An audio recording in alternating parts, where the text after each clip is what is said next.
സത്യം പറഞ്ഞാൽ പലരും ഇത് സച്ചിൻ്റെ മോളിൽ എൻ്റെ മോളാണ് വിശ്വസിക്കില്ല. അതാണ് എനിക്ക് ജീവിതത്തിൽ കിട്ടിയ ഏറ്റവും വലിയ ഭാഗ്യം. ഒരുപക്ഷെ ഞാനാണെങ്കിൽ പോലും എനിക്ക് ഈ ഭാഗ്യം എന്ന് പറയുന്നത് അടുത്ത ട്രോള് വരും. ഓ അവനവന്റെ കൊച്ചിനെ കളഞ്ഞിട്ട് ഇപ്പം വല്ലവന്റെ കൊച്ചിനെ സന്തോഷം. ഈ സിനിമാക്കാരുടെ ജീവിതം എന്ന് വെച്ച് കഴിഞ്ഞാൽ ഒരു അവിയൽ പഴവത്താണ്. ഒരുമാതിരി കുഴഞ്ഞ് മറിഞ്ഞ് തിരിഞ്ഞൊക്കെയാണ് കിടക്കുന്നത്. ഇടയ്ക്ക് ഒരു അണ്ടിപ്പരിപ്പ് കിട്ടിയാൽ കിട്ടി എന്ന് പറയുന്നത് പോലെയാണ് കിടക്കുന്നത്. വല്ലാത്തൊരു ജീവിത ശൈലിയാണ്. ബിന്ദു പണിക്കർ, സായികുമാർ, ഇവർ രണ്ടുപേരും ഒരുമിച്ചത് എല്ലാവർക്കും അറിയാം. സായികുമാറിന് ആദ്യ ഭാര്യ ഉണ്ടായിരുന്നു. നിയമപരമായി അവർ വേർപിരിഞ്ഞു. എന്നാൽ ബിന്ദു പണിക്കറിന്റെ ഭർത്താവ് മരിക്കുകയാണ് ഉണ്ടായത്. ആ ഭർത്താവിലുണ്ടായ ഒരു മകളുണ്ട്, കല്യാണി. ആ കുട്ടിയുണ്ട്. സായികുമാറിന് അതുപോലെ വൈഷ്ണവി എന്ന് പറയുന്ന ഒരു മകളുണ്ട്. വൈഷ്ണവി എന്ന് പറയുന്ന സ്വന്തം ചോരയിൽ പിറന്ന മകളെ നേരെ ചൊവ്വ നോക്കാതെ, അല്ലെങ്കിൽ ആ മകൾക്ക് ഒരു കെയറും കൊടുക്കാണ്ട് രണ്ടാമത്തെ ഭാര്യയായ ബിന്ദു പണിക്കറിലുണ്ടായ മകളെയാണ് സായികുമാർ കൂടുതൽ കെയർ കൊടുക്കുന്നത്. അവിടെ തന്നെ എന്തോ ഒരു ദുരൂഹത ഇല്ല എന്നുള്ളൊരു ചോദ്യവും കൂടി ചോദിക്കുന്നുണ്ട് നാട്ടുകാർ. ഞാനല്ല കേട്ടോ, ഒരുപാട് ആൾക്കാർ അത് പറയുന്നുണ്ട്. അങ്ങനെ എന്താ സ്വന്തം മകളെ നോക്കാതെ രണ്ടാം ഭാര്യയ്ക്ക് ആദ്യ ഭർത്താവിലുണ്ടായ മകളെ നോക്കുന്നു എന്നുള്ളൊരു ചോദ്യം.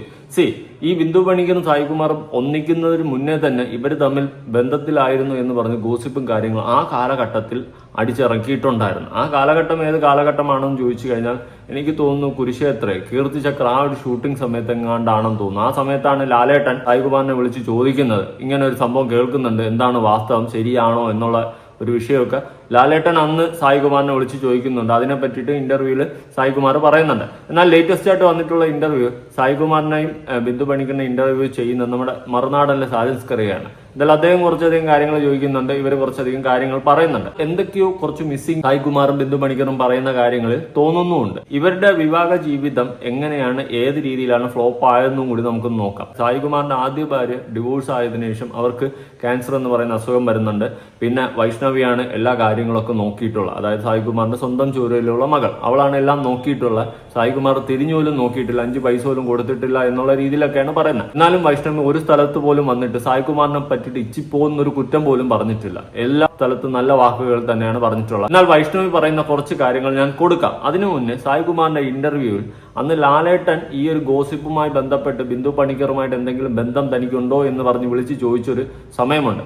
അത് ചോദിക്കാനുണ്ടായ കാരണം ഇന്നസെന്റിനെ വിളിച്ചിട്ട് സായികുമാറിന്റെ ആദ്യ ഭാര്യ ഇങ്ങനെ ഒരു ഗോസിപ്പും അന്നത്തെ ഈ വനിത പോലത്തെ സംഭവങ്ങളിലൊക്കെ അടിച്ചു വന്നത്, ഈ മഞ്ഞപത്രം പോലത്തെ സാധനങ്ങളിൽ അടിച്ചു വന്ന സാധനം സായികുമാറിന്റെ ആദ്യ ഭാര്യ ഇന്നസെന്റിനെ വിളിച്ച് ചോദിച്ചു. അപ്പൊ അതിന്റെ വാസ്തു അറിയത്തില്ല എന്ന് പറഞ്ഞാണ് ഇന്നസെന്റ് ലാലേട്ടനെ വിളിക്കുന്നത്, ലാലേട്ടൻ സായികുമാറിനെ വിളിച്ച് ചോദിക്കുന്നത്. അന്ന് സായികുമാർ പറഞ്ഞു അങ്ങനെ ഒരു ബന്ധമില്ല, അതൊക്കെ വെറും റൂമേഴ്സ് ആണെന്നുള്ള രീതിയിൽ. എന്നാൽ ഇന്ന് അവർ രണ്ടുപേരും ഒന്നിച്ചിരിക്കുകയാണ്. അവിടെ തന്നെ ഒരു ദുരൂഹത ഫീൽ ചെയ്യുന്നുണ്ട്. ഓക്കെ, വാട്ട് എവർ, അവർ ഒന്നിച്ചെങ്കിൽ നല്ല കാര്യം, നല്ലപോലെ ഒന്നിച്ച് അടിപൊളിയായിട്ട് ജീവിച്ചു പോട്ടെ.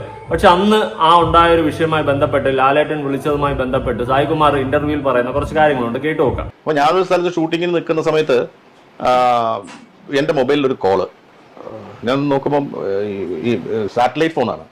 പക്ഷെ ഇത് ആരാന്ന് വെച്ചാൽ സിദ്ദിഖാണ്. സിദ്ദിഖ് എടുത്തിട്ട് എൻ്റെ അടുത്ത് പറഞ്ഞു, നീ എവിടെയാണ്? ഞാൻ നിന്നെ ഷൂട്ടിംഗ് സ്ഥലത്ത് എന്ന് പറഞ്ഞു. ഞാൻ ചെന്താ നീ എവിടെയാണ് വിളിക്കുന്നത്? ഇതേത് നമ്പർ എന്ന് ചോദിച്ചു. എടാ ഇത് ലാലിൻ്റെ ഫോണാണ്, കാർഗിൽ നിന്നാണ്. അപ്പോൾ ഞാൻ മനസ്സിൽ, ഓ ദൈവമേ ഇനി കാർഗിൽ, മേജർ രവി സാറിൻ്റെ പടം നടക്കുക.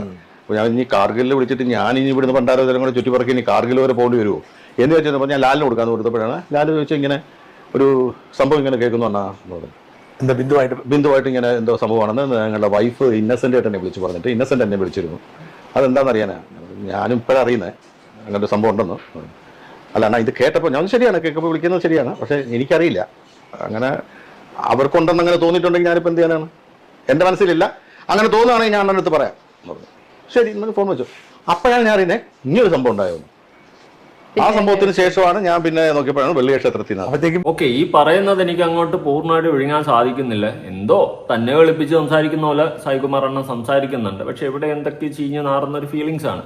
ഉറപ്പായിട്ടും അങ്ങനെ റൂമേഴ്സ് വന്നെങ്കിൽ ഒരു പക്ഷെ അതിൽ 1% എന്തെങ്കിലും വാസം ഉണ്ടാവും. അല്ലെങ്കിൽ സ്വന്തം ഭാര്യ ഇങ്ങനെ ഒരു റൂമർ കേട്ടും കൊണ്ട് മറ്റൊരു വ്യക്തിയെ വിളിച്ച് ചോദിക്കുകയും അത് ലാലേട്ടൻ വരെയൊക്കെ വിളി പോവുകയൊക്കെ ചെയ്യുമോ? എനിക്കത് തോന്നുന്നില്ല. എന്തൊക്കെയോ എവിടെ ചീഞ്ഞ് നാറുന്നൊരു ഫീലിങ്സ്. എന്നാൽ ഇന്ന് അവരുമായിട്ടൊക്കെ വേർപിട്ട് പിന്നെ അവർക്ക് അസുഖം വന്നപ്പോൾ വൈഷ്ണവിയാണ് നോക്കിയിട്ടുള്ളത്. പ്രത്യേകിച്ച് വൈഷ്ണവിയും അവരും ഒറ്റയ്ക്കായ സമയത്തും അവരെ തിരിഞ്ഞുപോലും നോക്കിയിട്ടില്ലെന്നാണ് പറയുന്നത്. ഒരുപക്ഷെ അവരെ തിരിഞ്ഞു നോക്കണ്ട, എക്സ് വൈഫാണ്, ഡിവോഴ്സായി പോയി. പക്ഷെ സ്വന്തം മകളായ വൈഷ്ണവി ഇവിടെ ഉണ്ട്. അവളെ ഒരു നോക്ക് പോലും തിരിഞ്ഞു നോക്കിയിട്ടില്ല എന്നാണ് പറയപ്പെടുന്നത്. അങ്ങനെ ചെയ്തിട്ടുണ്ടെങ്കിൽ അതത്ര നല്ലൊരു കാര്യമായിട്ട് എനിക്ക് തോന്നുന്നില്ല. പ്രത്യേകിച്ച് ബിന്ദു പണിക്കരുടെ ആദ്യ ഭർത്താവിലുണ്ടായ മകളായ കല്യാണിയെ സ്വന്തം മകളെ പോലെ കരുതുന്നു, നോക്കുന്നു എന്നുള്ളൊരു കാര്യം മാത്രമാണ് കാണാൻ സാധിക്കുന്നത്. ഓക്കെ, അതും സ്വന്തം മകളായിട്ട് തന്നെ കണ്ട് വളർത്തുക, എല്ലാം ശരിയാണ്, നല്ലതാണ്. പക്ഷേ സ്വന്തം ചോരയിലുണ്ടായ മകളെയും കൂടി മറക്കാതിരിക്കുന്നതായിരിക്കും നല്ലൊരു കാര്യം. എന്തായാലും ബാക്കി കേട്ടോക്കാം. എന്റെ നേരെ താഴ്ന്ന സിസ്റ്റർ കൊട്ടാരക്കര താമസിക്കുന്നത്. ഞാൻ ഒരു ദിവസം അമ്മയെ കാണാനായിട്ട് അവിടെ ചെന്നപ്പോൾ, ശോഭയ അല്ലല്ല ബീന എന്ന് പറഞ്ഞിട്ട്, അപ്പം ഞാൻ അവിടെ ചെന്ന് കഴിഞ്ഞപ്പോൾ അമ്മ എൻ്റെ അടുത്ത് ചോദിച്ചു, മോനെ ഇങ്ങനൊരു സംഭവം കേൾക്കുന്നല്ലോ. ഞാനും കേൾക്കുന്നമ്മ പറഞ്ഞു, എന്താ അതിനകത്ത് എന്തെങ്കിലും സത്യാവസ്ഥയുണ്ടോ? ഞാൻ പറഞ്ഞു, ഇപ്പം അമ്മയുടെ അടുത്ത് സംസാരിക്കുന്ന നിമിഷം വരെ ഇല്ല, നീ നാളെ എന്താണെന്ന് എനിക്ക് അറിഞ്ഞുകൂടാ, ഈ നിമിഷം വരെ ഇല്ല. അമ്മ പറഞ്ഞത്, അങ്ങനെ നീ കാരണം ഒരു പെണ്ണിന് ബുദ്ധിമുട്ടുണ്ടാവരുത്. അങ്ങനെ ഉണ്ടെന്നുണ്ടെങ്കിൽ അത് അവരുടെ അടുത്ത് നേരിട്ട് പോയി സംസാരിച്ച് അതെന്താണെന്ന് വെച്ചാൽ തീരുമാനം പറയണം. അല്ലാതെ വെറുതെ അവർക്കൊരു ബുദ്ധിമുട്ടാവരുത്. നിനക്കത് എങ്ങനെ ഒത്തിരിത്തങ്ങ് പോവാം, പക്ഷെ അവർക്ക് അങ്ങനെ അല്ല. അതിൻ്റെ ഇടയ്ക്കൂടെ അവർ കൊണ്ടുവന്ന് എനിക്ക് ഡിവോഴ്സിന് കൊടുത്തു. ഞാൻ ഈ സിസ്റ്ററിൻ്റെ ഹസ്ബൻഡ് അഡ്വക്കേറ്റാണ്. അപ്പോൾ ഞാൻ കൊട്ടാരയിൽ ചെന്നപ്പോൾ എനിക്ക് അയാളെ ഒന്ന് കാണേണ്ട ആവശ്യമുണ്ടായിരുന്നു. അപ്പോൾ അയാൾ ഈ ഫാമിലി കോർട്ടിൽ എന്തോ ആവശ്യത്തിന് പോയത്. അപ്പോൾ അയാൾ ഓഫീസ് അന്വേഷിച്ച് പറഞ്ഞു, ഇവിടെ ഉണ്ട് കേട്ടാന്ന്. അപ്പോൾ അത് തൊട്ടടുത്താണ് കൊട്ടാരക്കര. അപ്പോൾ ഞാൻ അവിടെ കയറിയിട്ട് ഞാൻ കൃഷ്ണകുമാറിനെ വിളിച്ചു. കൃഷ്ണകുമാർ ഇറങ്ങി വന്നു, കാര്യം സംസാരിച്ച് കൃഷ്ണകുമാർ എൻ്റെ വണ്ടിക്ക് കയറിപ്പോയി. ഇതാരോ പറഞ്ഞു കൊടുത്തു, ഞാൻ ഫാമിലി കോർട്ടിലുണ്ട്, ഡിവോഴ്സിനെ കണ്ടാണെന്ന് തോന്നുന്നു. അത് വാർത്ത വന്നു. അപ്പോൾ അതിനു മുമ്പ് തന്നെ അവർ കൊടുത്തു. അത് കൊടുത്തിട്ട് ഒരു പേപ്പർ എനിക്ക് വരുമ്പോഴാണ് എനിക്ക് ഡിവോഴ്സിന് കത്ത് വരുന്നത് ഞാൻ അറിയുന്നത്. പിന്നെ അതങ്ങോട്ട് മുമ്പോട്ട് പോയപ്പോൾ ഞാൻ വെച്ചാൽ പിന്നെ ആയിക്കോട്ടെ. അല്ലെങ്കിൽ നിങ്ങൾ ചില ഭിന്നതകൾ ഉണ്ടായിരുന്നു. ഞാൻ കേട്ടിട്ടുണ്ട് അങ്ങേക്ക് ഷൂട്ടിങ്ങിന് പോലും പറ്റാത്ത തരത്തിൽ അങ്ങേ ശല്യം ചെയ്യുന്നുണ്ടായിരുന്നു കേട്ടിട്ടുണ്ട്. കഥയിലേക്ക് പറയണ്ട. അത് കുറച്ച് ബുദ്ധിമുട്ടായിരുന്നു. വെച്ചാൽ നമുക്ക് ഒന്നിനകത്ത് കോൺസെൻട്രേറ്റ് ചെയ്യാൻ വയ്യാതെന്ന് പറയുന്നത്. നമ്മൾ ആ ഒരാളെ കുറ്റപ്പെടുത്തിയിട്ട് മൊത്തത്തിൽ കുറ്റപ്പെടുത്തിയിട്ട് ഞാൻ വളരെ പുണ്യവാളനാണെന്ന രീതിയിലല്ല ഞാൻ പറഞ്ഞത്. ഞാൻ പറഞ്ഞതെന്ന് വെച്ചാൽ ഇപ്പം ഒരു എന്നെ സംബന്ധിച്ച് എനിക്ക് പറ്റാത്ത പല കാര്യങ്ങളും ഉണ്ടായിരുന്നു. മനസ്സിലായി. മറ്റൊരാൾക്ക് ചിലപ്പോൾ അത് സ്വീകാര്യമായിരിക്കാം. പിന്നെ ഇതങ്ങ് പോയി ഡിവോഴ്സിലേക്ക് പോയി കഴിഞ്ഞപ്പോഴത്തേക്ക് ഞാൻ അമ്മയെടുത്ത് പറഞ്ഞു, എന്നാ പിന്നെ നിങ്ങൾ പോയി സംസാരിക്കാൻ പറഞ്ഞു. അപ്പോൾ പറഞ്ഞു, അളിയനും പെങ്ങളും പറഞ്ഞു, ഞങ്ങൾ പോയി അവരുടെ വീട്ടിൽ സംസാരിക്കട്ടെ എന്ന്. ഓക്കെ, അങ്ങനെ ഒരു ജീവിതം കൊടുത്തതെന്നാണ് സായികുമാർ അണ്ണൻ പറയുന്നത്. അതായത് ബിന്ദു പണിക്കറിനെ കെട്ടിയതിന്റെ റീസൺ ആദ്യ ഭാര്യയുമായിട്ട് അത്ര ചേർച്ചക്കുറവും ചേർച്ചയില്ലായ്മയൊക്കെ നിൽക്കുന്ന സമയത്ത് അവരെ കൊണ്ട് ഡിവോഴ്സിന് കൊടുക്കുന്നു. പിന്നെ ഓക്കെ, എന്നാൽ ഡിവോഴ്സ് എന്നുള്ള രീതിയിൽ സായികുമാർ അണ്ണനും സൈൻ ചെയ്ത് വിടുന്നു. അങ്ങനെ അവർ ഡിവോഴ്സ് ആവുന്നു. അതിനുശേഷം ബിന്ദു പണിക്കറെ കല്യാണം കഴിക്കുന്നു. മ്യൂച്വലി ഒരുമിച്ച് പോകാൻ പറ്റിയില്ലെങ്കിൽ ഡിവോഴ്സ് എന്ന് പറയുന്നത് നല്ലൊരു ഓപ്ഷൻ തന്നെയാണ്. അതിനുവേണ്ടിയാണ് ഓപ്ഷൻ വെച്ചിട്ടുള്ളത്. നമുക്ക് ഒന്നിച്ചൊരു പാർട്ട്ണറായിട്ട് പോകാൻ പറ്റുന്നില്ലെങ്കിൽ ഓഫ് കോഴ്സ് ഡിവോഴ്സ് എന്ന ഓപ്ഷൻ തിരഞ്ഞെടുക്കുക. അല്ലാണ്ട് അവിടെ കിടന്ന് അവിഹിതം അടിക്കാണ്ടും അവിടെ കിടന്ന് അങ്ങോട്ടും ഇങ്ങോട്ടും കൊലയ്ക്ക് കൊടുക്കാതെ ഒക്കെ ഇരിക്കുക. Divorce it's A fair option എന്ന് തന്നെയാണ് എനിക്കും പറയാനുള്ളത്. അല്ലാണ്ട് കൊന്നും അവിഹിതം അടിച്ചും എന്തിന്, അതിൻ്റെ ആവശ്യമൊന്നുമില്ല. അതിനേക്കാളും ഇതാണ് നല്ല ഓപ്ഷൻ. അതിനുശേഷം ബിന്ദു പണിക്കറെ കല്യാണം കഴിക്കുന്നു. പണിക്കറുടെ മകളായ കല്യാണിയും സായികുമാർ സ്വന്തം മകളായിട്ട് കാണുന്നു. പക്ഷെ അതിൻ്റെ ഇടയിൽ ഈ ആദ്യ ഭാര്യയെ നോക്കണമെന്നോ തിരിഞ്ഞു നോക്കണമെന്നൊന്നും ഞാൻ പറയത്തില്ല. കാരണം ഡിവോഴ്സ് ആയി കഴിഞ്ഞാൽ പിന്നെ അങ്ങോട്ട് പോകേണ്ട കാര്യമൊന്നുമില്ല, അതിൻ്റെ ആവശ്യമില്ല. പക്ഷേ നിങ്ങളുടെ ചോരയിൽ ഒരു മകളുണ്ട്, വൈഷ്ണവി എന്ന് പറയുന്നത്. മകൾ ഒരിക്കലും നിങ്ങളുടെ മകളാകാതെ ആകത്തില്ല. എന്തൊക്കെ പറഞ്ഞാലും ഭാര്യയായിട്ട് വേറെ പിരിഞ്ഞാലും നിയമപരമായിട്ട് നിങ്ങളുടെ മകളെ നിങ്ങൾ വേറെ പിരിഞ്ഞിട്ടില്ല. അങ്ങനെ ഒരു നിയമവും ഇല്ല ഈ ലോകത്ത്.